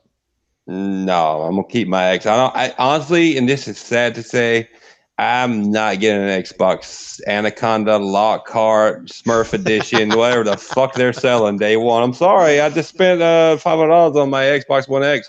I will probably get a PS5 day one over my X, and I will keep my X. I'm sorry. Awesome. Invader, how about yourself? You know what? I really like my Project Scorpio Edition Xbox One X. So I think I'll keep it. Yeah, I'll just fork out the goods for the coming consoles. Absolutely. Chaos Theory says, hell no. I'm assuming he's answering that question. What's going on, Chaos? Yeah, So Chaos. for me, it's a no. Like, I'm not ruling out Anaconda, but I'm kind of in the same boat as Jago, where I'm going to take a wait and see. I've spent a lot of money on consoles. Yeah. I've had 3 versions of the Xbox. We're not even 10 me years too. into the generation. Dude, Because I had the Fat, I've had the S, and now I've got the X. And Same I here. still have my S and my X. I had the day Right. one, and then I had the Call of Duty Advanced Warfare Special Edition one. And then I got the Gears of War 4 one, and now I got the X. I've spent a lot of money on Xbox this generation. Yeah, and I think we shouldn't have to. That's the thing. Like, whatever comes out, unless it's like a slimmer version. I mean, almost every generation has done a sort of revamp to make it slimmer, smaller, a little bit faster, and that's cool. I mean, I loved how PlayStation 2 went with that little one, and Xbox 360 went through 3 or 4 revamps, and ultimately, like, the last version of the 360 was quite nice. It was sleek. It looked nice. It ran a lot better. You don't even need a console. You can just play it on your phone. Well, there you go. Let's just trade in our consoles for the latest phone, and we're good to go. Not me. Yeah. Not me I either. love my Scorpio edition, and that's not going anywhere unless it shits the bed, and then I guess I got to throw it in the trash or use it as a giant paperweight. Stick figure says he's not going to trade his. Go with the discless version. Keep his X for like watching movies and stuff like that. Fuck that dickless version. I'm sorry. It looks weird. I don't know, To be it just looks honest- weird without the disc. Yeah, like it's why? Like it just seems like a lot of like wasted space on the console. Like, you could have had a really nice selling point for that console. Like if you just slimmed it down, like, oh hey, this is the portable digital edition, like, and it's tiny. Like people would have gone out and bought it. Now it's just like, okay, so it looks like they just photoshopped out the little disk drive part and Put some white out on it. yeah, to me, like it's not a very exciting proposition. My thing with it is it's the same as all they did was make a new plastic cover for it. Yeah, new top. And and then they got the 3 games they got in there is Minecraft, bore me to fucking death. Yeah. Sea of Thieves, both of those are in Game Pass, and then Forza Horizon 3, not even 4. 3. What? Yeah, 3. I mean, it's cool. Anybody who doesn't have those games, you're getting 3 awesome games to kind of kick off your collection. You kind of got something for everybody. You got something for the kids. You kind of got something, like the adults who love the racer. And Forza 3 was a hell of a damn game. You know, and the Sea of Thieves, I mean, great family title, great multiplayer title. So definitely a great way. And like I said, not everybody has Game Pass or plans to get Game Pass. But once you do get Game Pass, those games are kind of there anyway. So, but I think that's, at least they're giving something. I'll kudos them to that. It's better than getting nothing in the box. I mean, PlayStation's, if they're trying to, I've been giving fucking people nothing the last like if year. They were trying to push an all digital console move, they should have put a year of games with gold and a year of Game Pass. Oh yeah. Period. Well, Period. that could easily be like a holiday deal. Saving that towards the end. I could definitely see that. I could see that too. Yeah. Well, yeah, they'll probably have something. I mean, they did say one thing that was promising. They said if the standard S drops, the SAD edition drops too. So it'll always be cheaper. So like say we see a massive discount in the fall for the S, you know, where that's selling at $299 or $249, then that's going to put the S under that $200 bracket in the US, and that will be huge. Buy it new. You know. Why would you buy I wouldn't. Why? I wouldn't, but there's lots of people. Second console, there's going to be a lot of new people to Xbox still come the holiday season that don't know the fucking difference. What was the thumb drive version of the Xbox coming out again? What's that supposed to be? What was it called? The streaming box only. I don't think this was supposed to be the streaming box, right? Yeah. That would be more. I mean, I could see that being more popular than the Xbox One SAT edition, and that's what it is. SAT edition. I'm sorry, whoever's in charge of marketing up there, you suck ass. Sorry. Well, I think there's parts that Aaron Greenberg handles when it comes to marketing, but I think there's a lot of stuff it really has nothing to do with. There's different portions of the marketing department too, right? So, you know, who comes up with these ideas on the boardroom and says this is what's going to hit, right? That's the thing. You know. Well, also, guys, what's the storage size of the console for the SAT edition? 1 terabyte. 1 terabyte. Yep. Yeah. Terrible. Yeah. But, you know, like if they're anyone's like me, I mean, of course, just use externals, but I mean, not everyone's got that extra money for the externals. I don't blame them for keeping the memory size small, even though logic says you go with larger. But the thing is, again, if people want to save money, that's the only thing that's sort of logical for them to cut down and keep small so that people can, because most people do have externals. Externals are pretty cheap compared to what they were. I mean, I got 4 or 5 now. Almost every Xbox owner I talk to has got multiple externals, and ultimately that's almost more convenient than having a set top hard drive anyway, because at least you can plug them in and out and keep all your games on. Whereas if you got them on your hard drive and then you got to keep moving shit around, kind of gets nutty. So I got 6 terabytes on my X and 2 on my PlayStation. Yeah, I got like 3 for my PlayStation, and then I've got 2 4s and then a 6 for the Xbox. No, the 4 and 2 6s. All right, I'm gonna go to Primal Eve on the next topic. Let's move along a little bit. Keep it going here, guys. As we hour and a half in, I know we could probably go all night, but I know Jago's getting tired. All night long. But I want to talk about the other big hype that is not game related, but there should be a damn video game about it outside of the Telltale's game. And I'm talking about Game of Thrones. It is one of the hottest shows on TV. It's been all the hype, all the rage. I know there's a few fans in the house. Primal, I know you're a fan. Jago, I know you are. Yes. I'm not sure about Invader Corpse so much yet. So let's start with Primal. 2 episodes in, you've obviously seen them, I would imagine, right? Okay. I have not seen them, but because of the wonderful world of Twitter, I have been spoiled enough to feel like I've watched them back to back multiple times. No. So I know pretty much exactly what's going on. I did not spoil either episode. No, Jago, did you spoil it? Wait a second. Should we do a rewind on Arthur in Red Dead, Jago? Spoilers. No, it wasn't Jago that spoiled it. I kind of spoiled it myself because I was sitting in my car during my break. Gotcha. Just like I know more than enough to talk about what's going on in Game of Thrones. Well, I won't say any spoilers then. I just going to get the impression from the Game of Thrones fans on here that might have seen it is, after 2 episodes in, are excited. I know there's some people in the chat obviously who haven't watched Game of Thrones, and that's okay. It's not for everybody. Well, I can give like a spoil-free type of review on what's going on with Game of Thrones. So basically, these past 2 episodes have been pretty positive. They've been on the positive side, and there's been a lot of reunions. There's a lot of joy, a lot of accomplishments. Bran's fucking creepy as fuck. Like, whoa, so weird, especially considering what happened with Arya and Gendry. Yeah. Finally, Arya got needled herself. But I genuinely feel like that these past 2 episodes are set up for us to all just fucking go through our eyeballs on starting with episode 3. That's what's coming. Completely fucking wasted, pissed drunk, and it's crazy because there is only 6 episodes and we're almost halfway through it. 4 left now.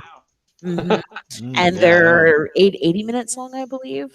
They're all just about 80 minutes of this. The first two were under 60, right, and the last 4 are like around between 78 and 80. Third is the longest. This is the next one. The battle starts happening now. I have certain loyalties to certain characters, but that's also kind of changing. I feel like something's going on with Dany that maybe she could actually be turning into the Mad Queen herself instead. Don't you say that? John better watch his back, and John's kind of stupid too for letting out specific information probably that wouldn't be beneficial to him. It's just like it's crazy when you're not mad about having incestuous trysts and you're more worried about other things going on. Oh boy. But no, so far I'm very excited to see it. I hope they do deliver the finale that we've all been waiting for, especially because they made us wait a little over 2 years. Finally got to see Ghost again, which was cool. Like I know I haven't even watched the episodes, but I swear I feel like I watched it. It's cool seeing Ghost again. I absolutely love Tormund and Brienne, like their whole relationship together. Tormund's probably the best person ever. There is a very interesting story with him and Giant's Milk. If you guys need to watch that episode that was in this past for a girl who hasn't seen the episodes yet, I'm telling you, I got spoiled. I got spoiled. She remembers more shit than I do. I don't remember their names half the time. But just overall, these moments, like everything is setting us up to be hurt. We're all going to be hurt in the end of this. Yeah. I would be very surprised to see many of them still alive. Corpse, are you watching? I know Jago is. Obviously, Invader said in the chat that he hasn't been following it at all, so we'll forgive you, Invader. Corpse, how about yourself? Thank you. It's gonna have to be the same thing with Invader, man. I have actually never watched a single episode. I know. Hey guys, I just don't watch a lot of TV. That's same here. I don't. That's the thing. This isn't just TV. This show is like nothing you've ever seen. I'm telling you, the character levels TV in this show. I didn't even start watching until after it was season 4, and my friends at work just kept talking about this show, and I said, "Fuck it, I'm gonna have to give this show a chance." And sure as fucking shit, I got several episodes into number 1, and my eyeballs were just like, yeah, I'm fucking hooked. This show's got fucking crazy people and dragons and fucking sexy ass blonde chick fucking burning with nakedness and little tiny people like Tyrion with all the great one-liners. I fucking love that guy. I'm drinking, I know things. I love that line. Unbelievable. Yeah, I'm just hooked. And the more you watch it, and the deep, like the character arcs in this show, it's not like most shows where you can go 7 seasons and nothing really happens to a character. Like this fucking show, so much shit happens to each character. Like you don't fucking know where their storyline is kind of going because they go through hell back and if you kind of like Lord of the Rings, I can't see how you wouldn't Love like Game Lord of of the Thrones, Rings. right? If you like Lord of the Rings, I think you should like Game of Thrones. Actually, Game of Thrones is way deeper than Lord of the Rings because the characters there are are far no more side involved. characters. Everybody is a main character, and you get attached to every single one of them. And at first, it is overwhelming because there are a lot of characters, but they do so well in portraying each one in their story that it doesn't. It's like you want to find out what's going on with everybody, not just one character. So you're constantly interested the entire episode. And the only warning I give you, very similar with Walking Dead, is try not to get too attached just to one person. You know, you never know what might happen to them, which is They'll die. okay. Yeah. Well, we can tell you right now, and you probably predicted it without even watching it. Sean Bean was in the show at one point, and yes, he was one of the first to go. Sean Bean, he pretty much dies in everything he's in, that guy. Yep. Unbelievable. He's consistent. Did I say Cersei was deep according to Fast? I don't know, but I wouldn't, I don't like Cersei's attitude, but I wouldn't say no to a night with the Queen. Yeah. There you go. I like to show my dragon. long.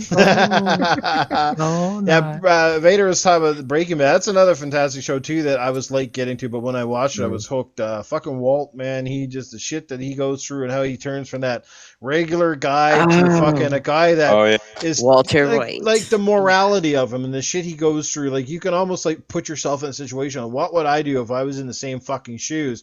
And then you also get so deep in over your head that you fucking can't get out anymore. You know what I mean? I just love that. And of course, you got Jesse Stinkface. Fucking what a twit that guy was. But he was great at the same time, right? You loved him and you hated him. Science. I honestly didn't start watching Game of Thrones. Started in 2011. My old lady forced me. I was forced because at the time I didn't have but one TV.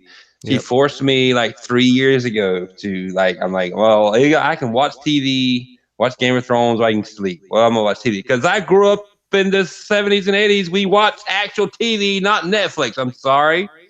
So I was like, I watched that. I was like, oh, it ain't too bad, and I got into it.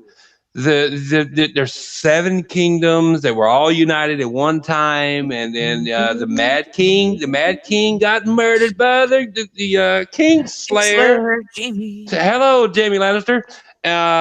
Dude, I'm telling you, it is so good. Yeah, it's so good. Very good. Their family, the Starks. Oh my God, the battle with the bastard, Jon Snow. With what's his name? What was his name? You know what I'm talking about? Ramsay Bolton. Fucking yes. asshole. Oh my God! I watched the episode like 3 times. It was that good. Holy but you know how claustrophobic I felt when John was getting trampled on by everything. Trampled on by everybody, and he's trying to reach up, and he's trying to get up, and he just takes it. Just take it, John. Holy dude! If you have not watched Game of Thrones, and I was so opposed to Game of Thrones because that's not my thing. I'm a sci-fi guy. Sci-fi. I'm like, fuck the old like back in the day. I don't care. I'm like, no, that's not my thing. And then I started watching it. It is one of the best shows I've ever. And I've been around since 1977, August 24th, 1977. One of the best barely out of your diapers. Nice. I've ever seen. You guys got to give it a chance, dude. And then if you like sci-fi, they got dragons. Who don't like dragons? Hello, Scalebound. I know. Yeah, well, people on this panel, regardless of the Game of Thrones, people got some good taste in here because we got some people talking about like some Breaking Bad, great show. Spartacus, another fucking phenomenal show. If you've never seen it, go watch it because that has some great action. It's got sex. It's got some devious characters. The lead character was awesome, especially the first one. I love fucking what's his name? The first guy who played Spartacus was awesome. Too bad he fucking passed away. I'm not that old. Later. Yeah, the other guy wasn't bad either, but the other guy is the guy who does JD in fucking Gears of War. Dude, the story with the 3-eyed raven and Bran. He gets pushed off. I don't go say anything, but dude, he turns into the 3-eyed raven, and the whole story with the what do they call him? God, I'm having a brain fart right now. It's late for me. I'm tired. Fuck, Not- the guy's not on the other side of the wall. Not the Walkers. What do they call them in Game of Thrones? Holy shit! White The Walker. White Walkers. White Walkers, yeah. Yeah. The whole story with how they came up. They were actually supposed to protect. They were made by I guess what were they, fairies or whatever? I don't even remember. They were actually made to protect the fairies, whatever they were, from humans. It's so insane, and then it comes around to bite them in the ass. We need to have like one of those music inserts, like how they have at the award shows, to let you know to wrap it up. Yeah, the music start playing in the background. Anyway, we're gonna get in. We're gonna get off of this topic either which way. It is a cool show. If you haven't seen it, go check it out. I think you'll like it. Just give it a chance. If you like boobs, go watch it. The stuff, like I said, some of the characters, the arcs that they go through, just get you hooked, and you really start to hate and despise and love some other characters. This is great. But let's let Primal basically end out. I won't even get into the N64 topic I had, like the classic. I think there might be one coming, but we'll talk about that another day. Primal, let's end off with one of your awesome questions that you had in the thing, and then we'll start with the panel and get your take on it. So, did you want to read it out? Yeah, sure. I'll just do it from my head. Oh, really quick, Jago, you and I need to go in like a private chat and Game of Thrones it up. But anyway, not like role playing or anything. Yeah. I'm just saying. Cool.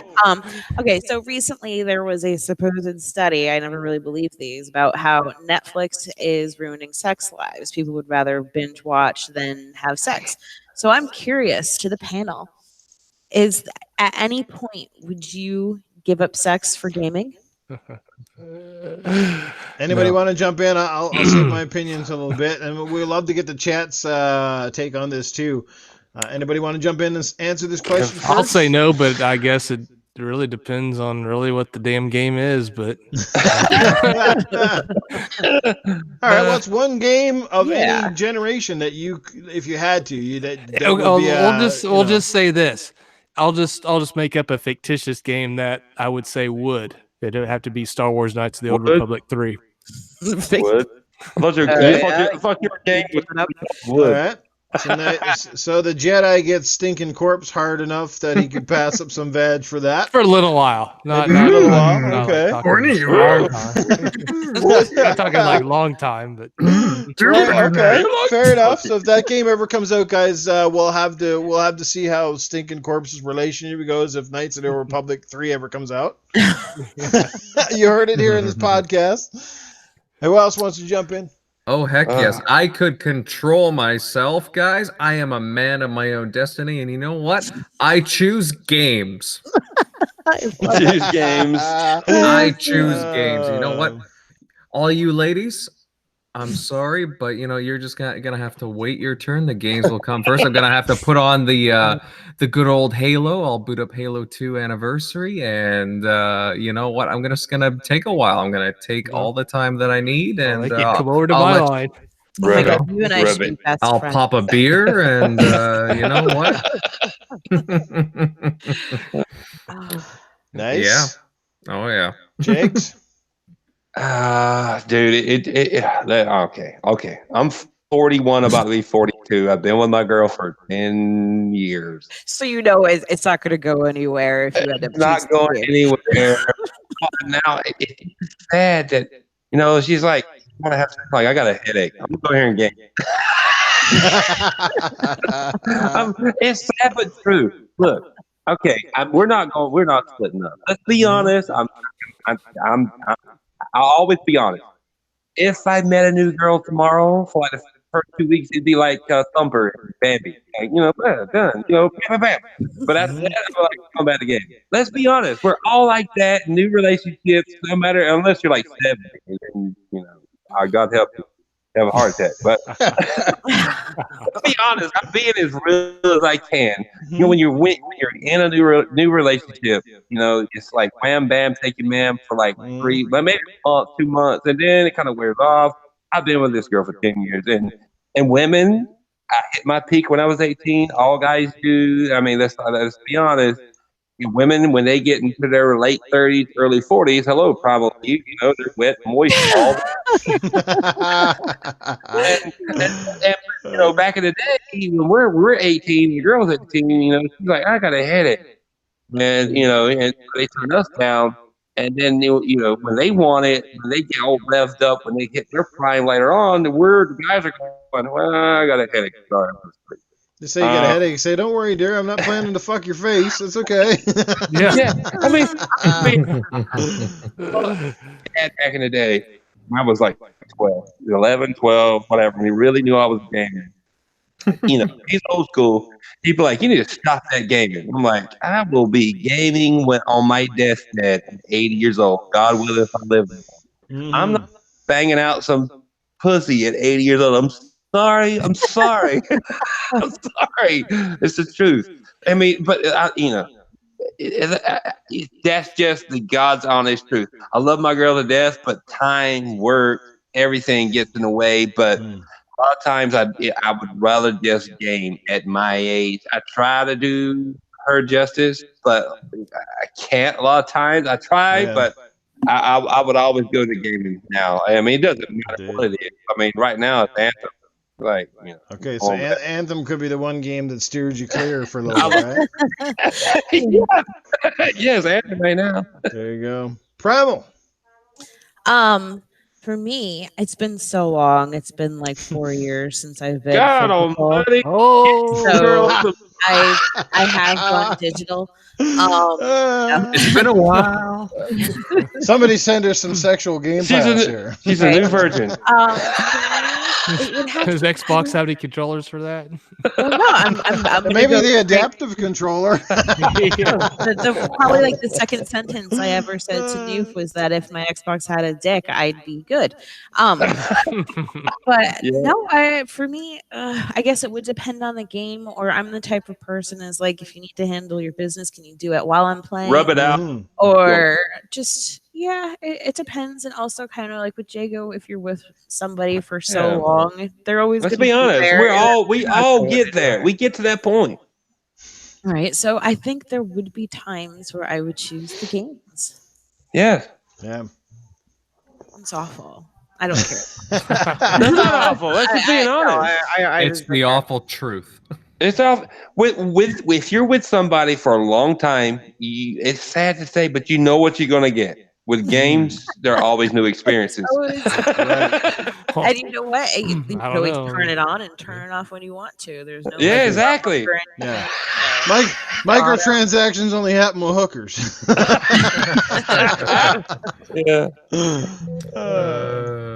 Oh fuck! Chaos Theory said have sex and game. He said he was the raid leader at WoW, waiting for people to join. He left his mic on, so we can only imagine how interesting that was. The ogres are coming, dear.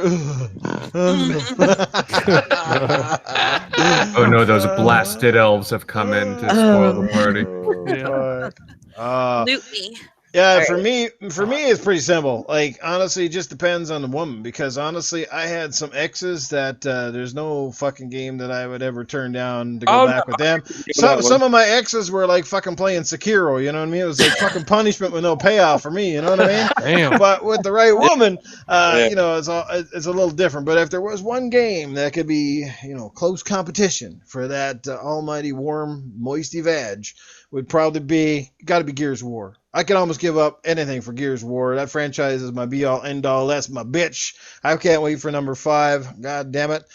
Fuck, one of my old girlfriends, I've told this story before, she actually moved out with me back in 2006 when I first came to Alberta, and she sort of came out, I think it was during the launch of Gears of War, and I was so fucking excited for this game. That was like my most anticipated title ever. Never played a Gears of War game. That was when the first one came out. It wasn't Gears of War back then. It was just Gears of War. It was just a new IP, and nobody knew what the fuck it was about, other than it looked fucking phenomenally cool.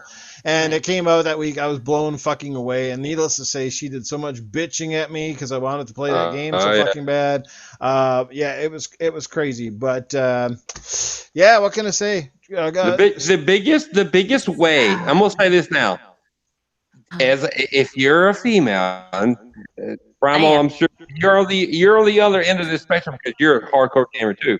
The biggest way to drive a gamer away to make sure you don't get laid is if you bitch at him about gaming or bitch at her about gaming, and then Oh, they that's will. awful. Yeah, that's done. Yeah, That's like, yeah. I'm like, you're bitching now because I'm playing video games. You don't get laid. Well, imagine that you're not gonna get laid for another 2 weeks. right. because you Well, bitch. Well, Damn. that No. was my whole point, because like when I dated this girl, right? Yeah. You know, it's all, everybody knows relationships are about compromise, right? It's Mhm. you know, Yes. you have to, it's a balancing act. But here's the Yes. thing: I've been in so many relationships where I'd be playing my games, and like if I was doing nothing, I could sit on a couch and stare at the fucking wall, not doing nothing but twiddling my thumbs, and you think she'd bother me at all? Nope, wouldn't say Nope. nothing. Probably go Nope. off and do whatever. But the moment that goddamn Turn Xbox your went, system on. yeah. Are you playing that shit again? I Yep. thought we were gonna. And look, you had 3 fucking hours. You could have told me to do whatever, but you waited till you heard that Xbox, and now it's because that's competing with you, and my Yeah. attention's on that, right? Yeah. Yes, See, brother. fucking, Yes. it's easy as shit to see. Like you can't. Some couples fucking everything is competition with them, and it drives me fucking nuts. right. Wow. Well, for me, it's like back in the day. I learned my lesson, but back in the day, What? somebody who played Gears and he was really good at Gears, it would be such a big turn on. And unfortunately, I ended up meeting a lot of bad guys that way. But whatever. And a guy that plays a lot of games and a guy who's passionate about games is so sexy to me that I would rather spend Mhm. time with somebody who's doing that than have sex with somebody who's just gonna like complain after. So I think video games are my sex. That's how my life has become. It's a shame. Yeah. But I'm okay with that. I had a girl back in the day on the Dreamcast. This is my ex-wife. She was on the computer searching, and we won't really like keep conversating. So I jumped on my Dreamcast and I was playing. I started playing my Dreamcast, and then as soon as I jumped on my Dreamcast, she got butt hurt. She got mad and jumped up and like ripped my Dreamcast out of the entertainment center because I wasn't paying her any attention. I'm like. It's been like, and it's just saying, like what you were just saying, the same scenario. Like, dude, we were like 2 hours. We weren't like really conversating, but as soon as I turned the Dreamcast on, you're pissed? What the hell is that? Yeah. There's a reason why she's your ex-wife. Yeah, exactly. Exactly. Yep. She'd be like, "I'll give you something to dream about, bitch." I was just like, And that's why I know you have you're not my the one for me. Xbox. I knew from that moment moving forward, she wasn't the one for me. I was like, Yeah. we're not doing like conversating. She was looking up coupons on the computer back in like whatever. And I turn my Dreamcast on, and you all of a sudden get an attitude. What? Yeah. Oh, that don't work for me. I always say in life, the main thing is do what you love, and if that's games or having sex, you want to do in a hole in the wall, just do things that you love. If it makes you happy, that's what life is all about. Is about being. We have happy. limited time here, Noof. We're not we're not getting every day. We could all die tomorrow. God knows, I hope not. But do what makes you happy. Mm-hmm. Absolutely. I'm sorry, Nif, but the whole hole in the wall, like I just had an image of somebody having like a fucking game case, the hole in it. Yes, all about balance, man. All about balance. This has been fucking great. Anything else anybody wants to bring up from the panel? Anything we didn't chat about tonight, or do you have something you want to address with the chat, who've been fucking phenomenal, by the way, hanging out with us here? Chat all the has time. been phenomenal. Sorry, guys, I haven't been in it. I'm so tired right now.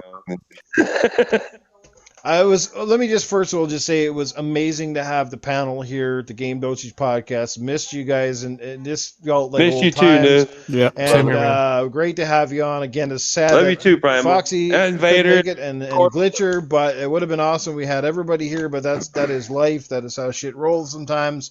If you're lucky to have a wife, girlfriend, boyfriend, husband, whatever it might be, that's also a gamer, I think that's great, as long as you can figure out how to share all that stuff. Anyone on the panel, anything anybody wants to bring up, chat about? Anybody have a special question or a topic they'd like to roll out before we end out? You can ask us anything. That's a good question. Alrighty. Well, if not, if that's the end, anybody have any final questions from the chat you'd like to ask anyone on the panel or direct it at us all, now is the time to drop it in there. Hey, so we can get out and go play some Mortal Kombat. I want to go kick somebody's ass. I'm going to sleep. It's only 9:50 here, so I got some time to roll.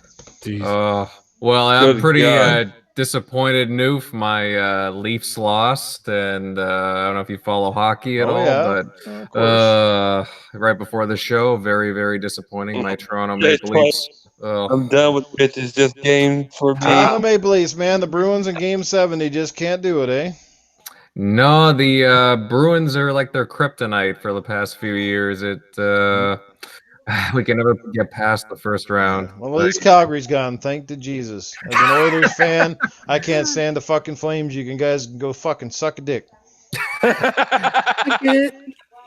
Well, this is such a weird playoffs now too, but all the teams are getting bloody booted off. Calgary though, well.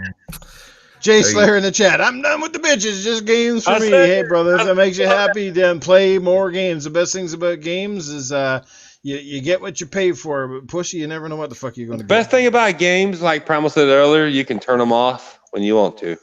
This bitch is annoying. Yeah. Bye-bye. Yeah.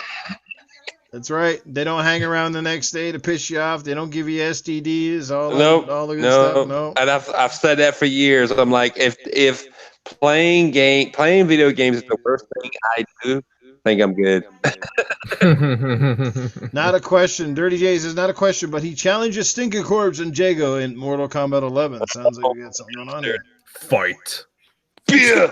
Fight. Yeah. Sounds like a Dazcast we missed challenge. Dazzy tonight too. Dazzy, if you do catch up on the replay, brother, we miss you, bro. Hope you're having a good night, and we'll catch you soon. Probably see you in some Mortal Kombat. I'm gonna have to play that against somebody. Hey, Dirty, when I get a chance to actually put my physical disc in my Xbox and download. You like broke up for me at like the best moment. So you stuck your dick where? My physical disc in my Xbox. In your ex. Right? I haven't had a chance, dude. It's still in the cellophane. I'll say I don't know what that's got to do with fighting Dirty Game. Whatever. Dirty Dig, I'll get. It's only fitting that we got a guy named Dirty J in the chat that's been pretty fucking dirty all night. Stick figure. Get old Sticky, man. Good guy. Good guy. Fucking dude. Oh, man. Is it because they have a slot that you can't use? Sorry. Oh, yeah. What you guys? What's extremely white and doesn't have a crack in the middle? Yeah, a lesbian albino. Oh man! All right. Right, Let's do some outros here, and we'll start and work our way backwards. Let's start with Mr. Invader. Where can we catch you, brother? All right, well, first, Noof, thanks for having me on. It's been a little while, but, it's been great catching up with all the, most of the original Game Dosage alumni, and, it's great chatting with everybody from Stinky, Jago, Primal Eve, of course, you, Noof. Would have been great if Glitcher and Proto were here, but obviously. But yeah, everyone in the chat, thank you for coming out. It was great having you here. A lot of familiar faces. Of course, you can catch me on my channel on YouTube, Invader Gaming, on Twitter at Invader_1986, and the TXR podcast on Sunday nights at 9 p.m. You took the words right out of my mouth, my friend. But yeah, that's correct. You can catch me on the TXR podcast with a bunch of really good guys. I may not be there, but I'll listen. Thank you very much. I know you do. I know. And yeah, guys, it's been great. And hey, maybe we can do this again sometime. I had a lot of fun. Yes. Guaranteed we'll have you guys back for episode 69. Nice. Nice. Or the Primal. yeah. The pre-cum edition. Yeah.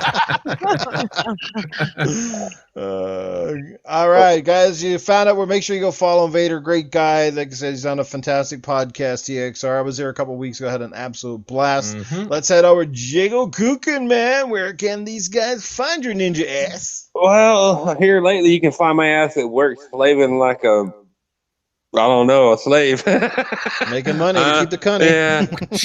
God, I got to pay for these games, man. Either way, you can find me on the only show I'm on now.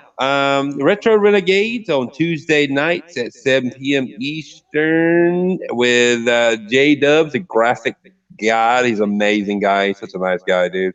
He actually did my avatar for free.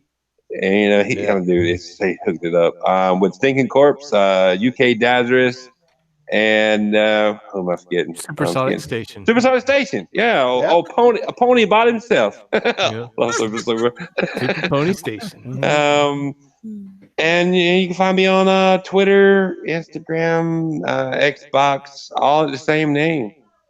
Jago Kuken. Yep. Big shout out to our brother, Graphic God. Graphic God, you are a man, brother. We love you. He is the man. Yep. Yeah, we got to get you on this one of these He's nights. in Cuba right now. Yes, he is. Enjoying the finer things in life. I will go right on now. fucking record, man, and say this on this podcast. I do love MNC Morning, but you know what? It hasn't been the fucking same without Graphic God. That is a fact. He was the I'm show. sorry. Good dang, you're cool, man. I love you, dude, but Graphic God was It's the not fucking the same man, without bro. Graphic God. Nope. Just not quite the same. Yeah. All right. Let's get over to the boner man himself, Mr. Stinkincorpse. Yeah, where you popping up lately, bro? Ah, man. It is That's probably happening later or in the morning. One of the You two, haven't shaved or that both. whisker, right? You That's- still French tickling her? Oh, yeah. Bonjour. seems to do the trick.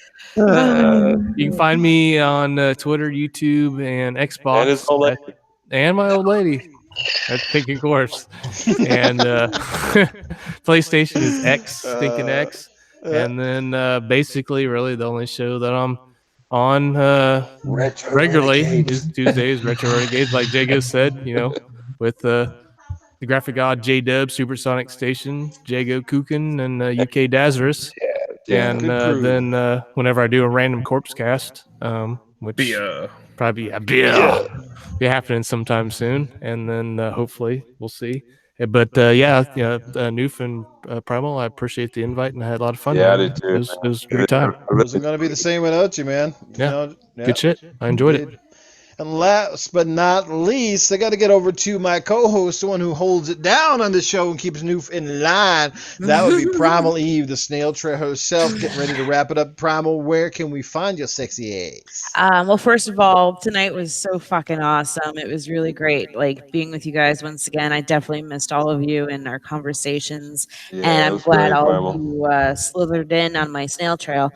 I am also I'm also just like, I don't know, I really miss this, and I really wish that the game dosage was what we had tonight, but unfortunately that didn't work out.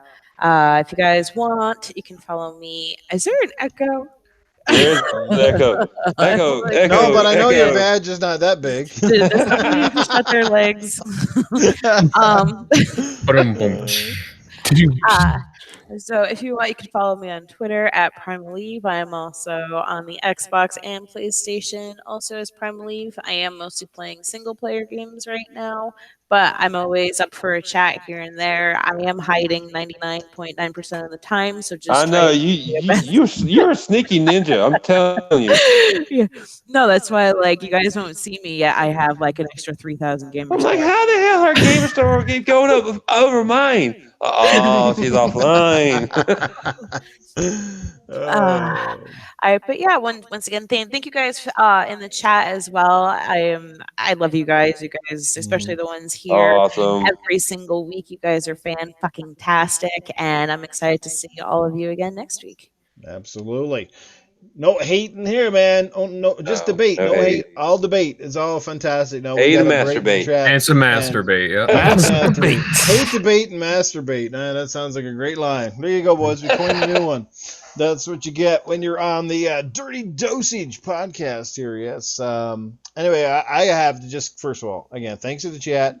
First and foremost, and a huge thanks to the panel, to all these guys for coming out and taking some time out of the night. No, it's not easy, especially around the East Coast. Times are a little rough. It's 12 a.m. here. Yeah, it's 12. It's time for people to shut her down. But again, I do thank you for your time and for pitching in tonight. It was awesome. It was a good show. Great vibe, great pacing the whole night through.